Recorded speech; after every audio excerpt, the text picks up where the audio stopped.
കോലഞ്ചേരി പള്ളിയെ ചൊല്ലിയുള്ള തർക്കം പരിഹരിക്കാൻ ജില്ലാ കളക്ടർ വിളിച്ച യോഗം അല്പസമയത്തിനകം ചേരും. പള്ളി ഓർത്തഡോക്സ് സഭയ്ക്ക് വിട്ടുകൊടുക്കണമെന്ന കോടതി വിധി നടപ്പാക്കാത്തതിൽ പ്രതിഷേധിച്ച് ബസേലിയോസ് പൌലോസ് ദ്വിതീയൻ കാതോലിക്ക ബാവ നിരാഹാരം നടത്തുകയാണ്. യാക്കോബായ സഭയുടെ കാതോലിക്ക ബാവയും പ്രാർത്ഥനായജ്ഞം നടത്തുന്നുണ്ട്. വിശദാംശങ്ങളുമായി ബിനിൽ ചേരുന്നു. ബിനിൽ, ചർച്ച ഇരു വിഭാഗങ്ങളും എങ്ങനെയാകും സമീപിക്കുക? ഒരു പരിഹാര സാധ്യതയുണ്ടോ ബിനിൽ? ഹാഷ്മി, കോലഞ്ചേരി പള്ളിത്തർക്കം പരിഹരിക്കുന്നതിന് എറണാകുളം ജില്ലാ കളക്ടറാണ് ഇരു സഭകളുടെയും പ്രതിനിധികളുമായി ഇന്ന് ചർച്ച നടത്തുന്നത്. അല്പസമയത്തിനകം ചർച്ച എറണാകുളത്തെ ഗവൺമെന്റ് ഗസ്റ്റ് ഹൌസിൽ ആരംഭിക്കും. ഈ സമയം ഇരു സഭകളുടെയും അധ്യക്ഷന്മാർ കോലഞ്ചേരി പള്ളിക്ക് സമീപം സമരപാതയിലാണ്. മലങ്കര ഓർത്തഡോക്സ് സഭയുടെ പരമാധ്യക്ഷൻ ബസേലിയോസ് പൌലോസ് ദ്വിതീയൻ കാതോലിക്ക ബാവ ഇന്നലെ വൈകിട്ട് മുതൽ നിരാഹാര സമരത്തിലാണ്.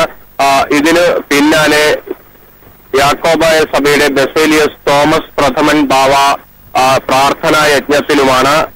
പ്രധാനമായും ഓർത്തഡോക്സ് സഭയുടെ ആവശ്യം കോടതി വിധി നടപ്പാക്കി കിട്ടുക എന്നതാണ്. കോലഞ്ചേരി പള്ളി ഓർത്തഡോക്സ് സഭയ്ക്ക് അവകാശപ്പെട്ടതാണെന്ന് എറണാകുളം സെഷൻസ് കോടതി കഴിഞ്ഞ മാസം ഉത്തരവിട്ടിരുന്നു. ഈ ഉത്തരവ് നടപ്പാക്കി കിട്ടണമെന്നാണ് ഓർത്തഡോക്സ് സഭയുടെ ആവശ്യം. ഈ ചർച്ചയിലും അവർ അതേ ആവശ്യം തന്നെ ഉന്നയിക്കുമെന്നാണ് സഭാ നേതൃത്വം അറിയിച്ചിരിക്കുന്നത്. അതേസമയം യാക്കോബായ സഭയുടെ തർക്കം 2000-ഓളം ഇടവക കുടുംബാംഗങ്ങളാണ് കോലഞ്ചേരിയിലുള്ളത്. അതിൽ 1500-ഓളം പേർ യാക്കോബായ സഭയ്ക്കൊപ്പം നിൽക്കുന്നവരാണ്.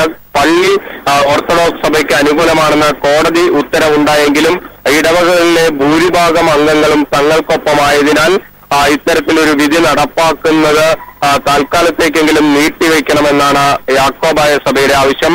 ജില്ലാ കോടതിയുടെ വിധി ചോദ്യം ചെയ്ത യാക്കോബായ സഭ ഹൈക്കോടതിയെ അപ്പീൽ നൽകിയിട്ടുണ്ട്. എന്നാൽ തൽസ്ഥിതി തുടരണമെന്ന യാക്കോബായ സഭയുടെ ആവശ്യം കോടതി അനുവദിച്ചിരുന്നില്ല. ഇതേ തുടർന്നാണ് ജില്ലാ കോടതിയുടെ വിധി പ്രകാരം പള്ളിയുടെ അവകാശം ഓർത്തഡോക്സ് പക്ഷത്തിന് ലഭിക്കണമെന്ന ആവശ്യം ഓർത്തഡോക്സ് സഭ മുന്നോട്ട് വെച്ചിരിക്കുന്നത്. എന്തായാലും കോടതി വിധി നടപ്പാക്കുന്ന തരത്തിലേക്ക് തങ്ങൾ മുന്നോട്ട് പോകുമെന്നാണ് എറണാകുളം ജില്ലാ കളക്ടർ ഇന്നലെ പറഞ്ഞത്. എന്നാൽ കോടതി വിധി നടപ്പാക്കുമ്പോൾ അതിന്റെ പേരിൽ മറ്റ് ക്രമസമാധാന പ്രശ്നങ്ങൾ ഉണ്ടാകരുത് എന്നാണ് ഭരണകൂടം ആഗ്രഹിക്കുന്നത്. അതുകൊണ്ട് തന്നെ ഇരു വിഭാഗങ്ങളെയും അനുരഞ്ജനത്തിലൂടെ ഒരു സമവായ പാതയിലെത്തിച്ച് മുന്നോട്ട് പോകാനാണ് ജില്ലാ ഭരണകൂടം ആഗ്രഹിക്കുന്നത്. എന്നാൽ ഇത് എത്രത്തോളം സാധ്യമാകും എന്ന കാര്യത്തിൽ നമുക്കിപ്പോൾ ഒന്നും പറയാൻ കഴിയില്ല. കാരണം ഓർത്തഡോക്സ് പക്ഷം കടുത്ത നിലപാടിലാണ്. കോടതി വിധി നടപ്പാക്കി കിട്ടുക എന്ന ആവശ്യമാണ് അവർ മുന്നോട്ട് വയ്ക്കുന്നത്.